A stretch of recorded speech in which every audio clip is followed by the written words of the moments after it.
दोस्तों, आज की कहानी है ननद जी नेग ले लो पर हमारे घर की एकता भंग ना करो।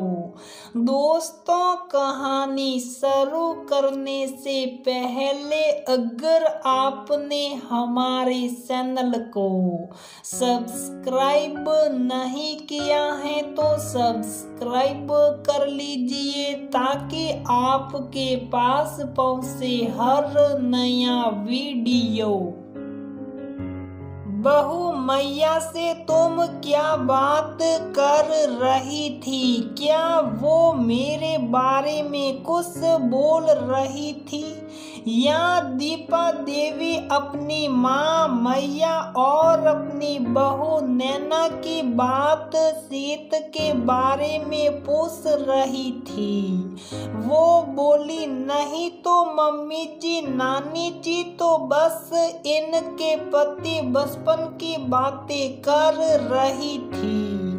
वो बोली वही तो मैं तेरी ननद से बोल रही थी कि बहू मेरी है या मेरी माँ की, वो तो मेरा ही पक्ष लेगी।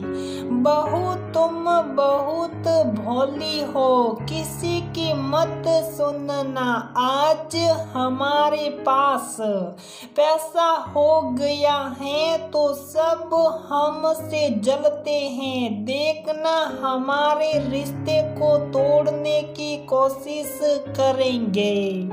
नैना बोली पर मम्मी जी वो तो आपकी माँ है, वो भला ऐसा क्यों करेगी? सास ने बात को घुमाया और वहां से चली गई। नैना की ननद का उसके घर परिवार पर कुछ ज्यादा ही हस्तक्षेप था। जब सास को वो चीज पसंद थी तो बहू कुछ बोल भी नहीं सकती थी। नैना की नानी सास उसे बहुत पसंद करती थी क्योंकि वो दूर रहकर भी उनसे उनका हाल साल लेती रहती थी। जब वो आती थी तो नैना अपने पति के बचपन की बातें सुनकर खुश होती थी और उनके खाने पीने का पूरा ख्याल रखती थी। नैना की ननद इन सब बातों का फायदा उठाकर अपनी माँ के कान भरती रहती थी। वो बोली देखो वो नानी की सेवा में लगी रहती हैं, जबकि ज्यादा ध्यान आपका रखना चाहिए था। नानी भी कभी दूसरी भाभियों की चर्चा तक नहीं करती हैं और इनके साथ चिपक के रहती हैं। देख लेना माँ कहीं आगे जाकर ये दोस्ती कुछ गुल ना खिलाए।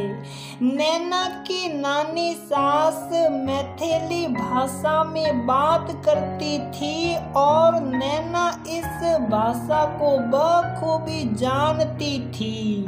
उसकी और देवरानियां ये भाषा जानती थी परंतु वो सबके सामने मैथिली भाषा में बात करने से झिझकती थी। वही नैना कोशिश करती थी कि सबके सामने भी उन्हें कभी अकेलापन महसूस ना होने दे। इस बात को उसकी सास पसंद नहीं करती थी, जबकि एक बेटी को खुशी होनी चाहिए कि उसकी माँ का उसकी बहू ध्यान रखती हैं। कुछ वक्त बाद नानी और ननद वापस चली गई तो एक रोज नैना अपना काम खत्म करके बालकनी में चुपचाप बैठी थी। सास आई और बोली, यहाँ अकेली क्यों बैठी हो? मैं भी तो घर में रहती हूँ।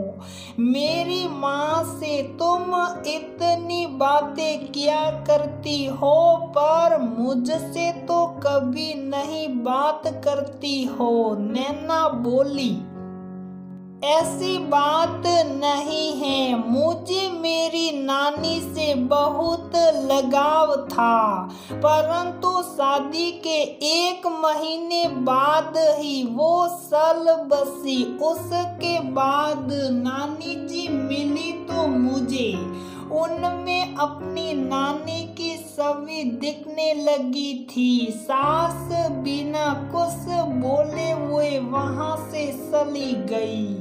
नैना को कुछ समझ में नहीं आया कि उसकी आखिर गलती क्या थी। इन बातों को बहुत दिनों से वो गौर कर रही थी। उसकी और देवरानियां तो अलग रहती थी, सास के साथ वही रहती थी।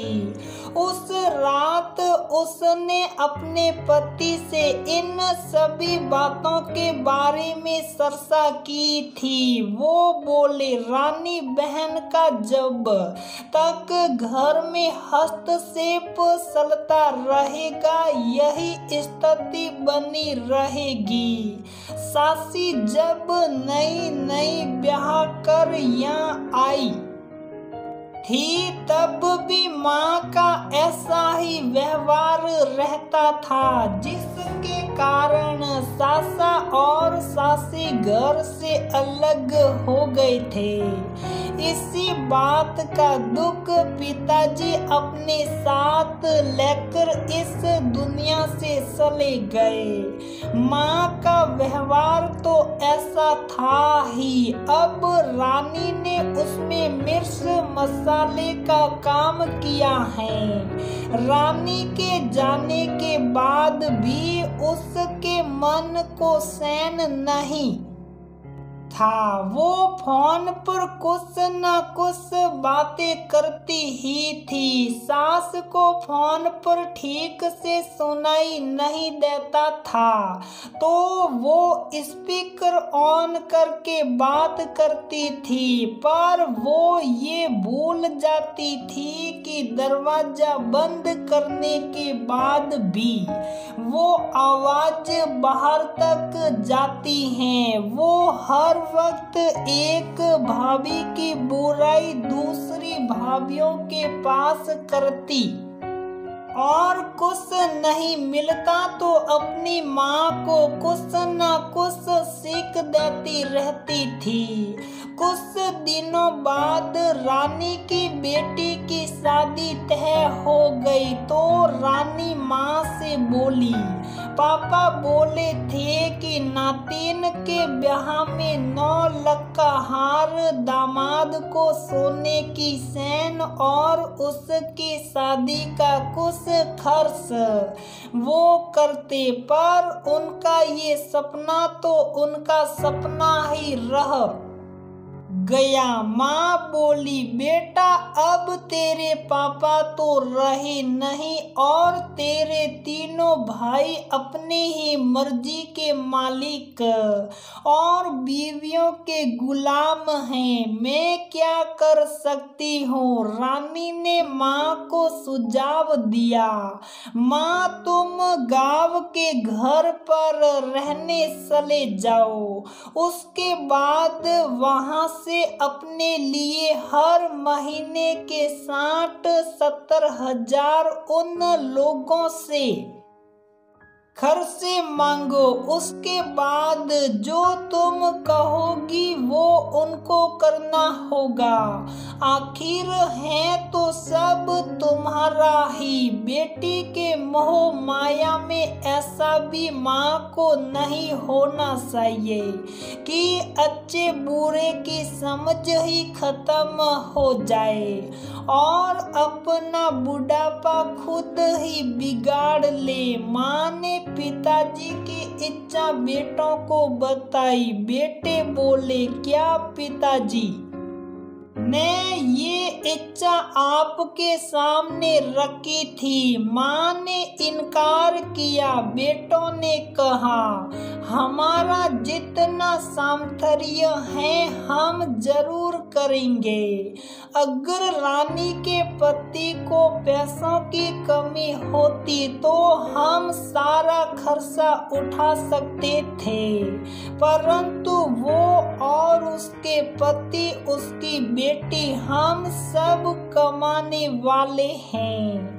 फिर हमें ये सब करने की क्या जरूरत है? माँ गुस्से में बोली, तो फिर ये सुन लो कि गांव की जो भी संपत्ति है मैं उसे बेचकर उसे पैसे दे दूंगी। बेटों ने सोचा। प्यार से बहुत बार माँ को समझाकर देख लिया, परंतु माँ बच्चों जैसी जिद लेकर बैठी है। सब ने कहा, ठीक है, आप सब दे दीजिए और आगे चलकर रानी को कहिएगा कि वो आपकी भी जिम्मेदारी उठाएगी। एक रोज बाद उन्होंने सारी घटना रानी को बताई। रानी हड़बड़ा गई। वो बोली, माँ मुझे तुमसे कुछ नहीं चाहिए। मैं अपने ससुर का बोझ पहले ही उठा रही हूँ। अब मुझे और किसी बूढ़े का बोझ नहीं चाहिए। ऐसे भी तुम्हारे पास अब गांव में बसा ही क्या है? मैंने सोचा था 3 मामा पैसे वाले हैं, वो सारा खर्च उठा लेंगे, परंतु अब इस बार को यही खत्म करो और सबके साथ शादी में तुम भी आ जाना। और उसने फोन रख दिया। फोन स्पीकर पर था तो नैना सारी बातें सुन रही थी। फोन रखने के बाद उसकी सास बहुत रोई थी। 1-2 दिन खाना भी नहीं खाई, जैसे उनके मन को बहुत बड़ा धक्का लगा हो और वो बीमार हो गई थी।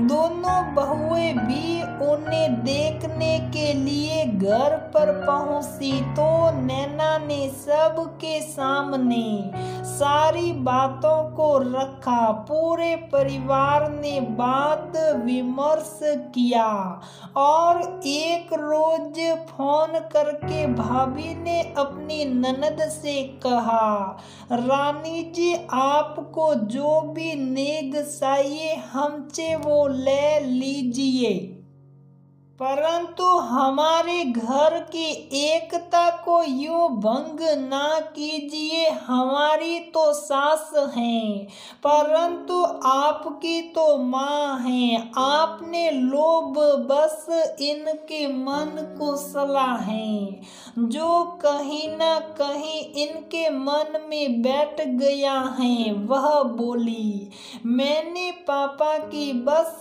इच्छा बताई थी। भाभी बोली, पापा जी तो अब रहे नहीं। घर में बड़े बुजुर्ग और बूढ़े पेड़ का होना बहुत जरूरी है, तो आपसे ये विनती है कि हमारे सर से ये साया ना हटाए।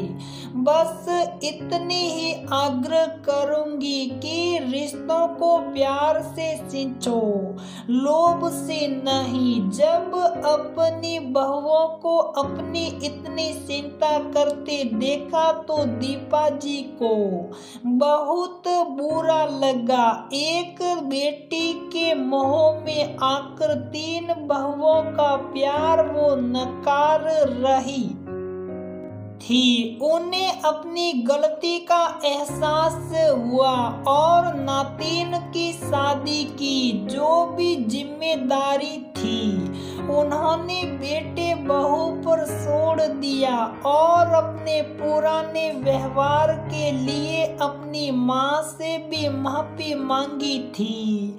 माता पिता के सम्मान को बच्चे कम नहीं होने देते हैं। तो तीनों भाई और भाभियों ने रानी की बेटी की शादी में बड़ सड़कर खर्चा किया। रानी ने अपने व्यवहार के लिए अपने माँ से माफी तो माँ बोली, अगर तुम ये गलती ना करती तो मेरी भी आंखें हैं ना खुलती। दोस्तों, बेटियों को प्यार जरूर देना चाहिए, परंतु बहुओं पर भी थोड़ा विश्वास रखना चाहिए।